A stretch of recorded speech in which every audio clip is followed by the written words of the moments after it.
אסתי, תעשי איזה כוס קפה עם 2, 3, 5 עוגיות בצד כזה. אני כבר עושה לנו. מה קורה? לא, אני גמורה מרעב, את לא מבינה. אני מהבוקר, אני לא אכלתי כלום, זה 2 פטיבר. היה קצת אורז מאתמול, לקחתי איזה 2 כפות. ושתיתי מיץ תפוזים, אבל את הדיאט. איזה עוגיות יש לך? האמת יש עוגיות לא משהו. למה? לא נשאר.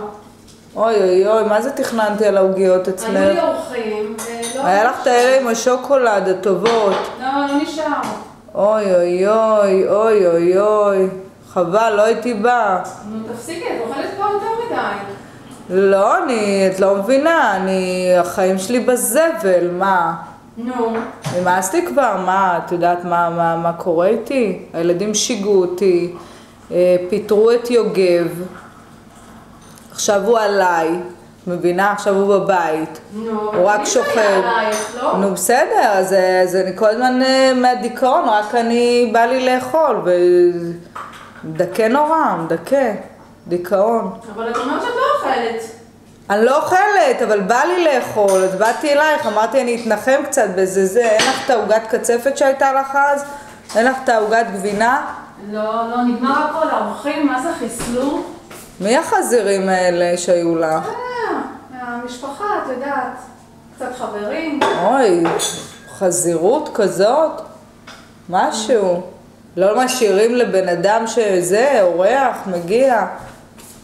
ומה עם העוגיות? אמרת שאת מביאה עוגיות. שנייה, סבלנות.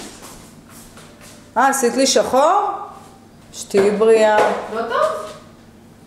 מה אני אגיד לך? טוב, לפחות העוגיות ימתיקו את זה, תביא. חיים כאלה דפוקים, נמאס לי מהבוס שלי.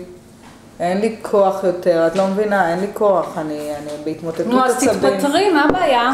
אני בהתמוטטות עצבים. מה זה, של פסח? זה מפסח? נשאר, מה אני אעשה? אוי, אני רציתי משהו יותר מלא כזה, עם... אוי, אסתי, אפילו אצלך אפשר להתנחם, שתהי בריאה. נו, תפסיקי, יאללה, החיים שלך דבש, מה... מה דבש? אני אומרת לך, יוגב מפוטר, הוא אצלי, הוא עליי. בסדר, להורים שלו יש כסף. כן.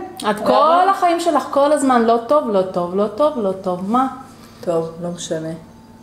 נהיית הזויה. לא, ועוגיות זה סתם, זה בלי טעם. אני אוכלת את זה בשביל לא להעליב אותך. תאמין לי, רק לא להעליב אותך אני אוכלת. את מתחילה להיות מגעילה. למה? זה טעים, וזהו, יאללה. זה טעים? כן. טוב.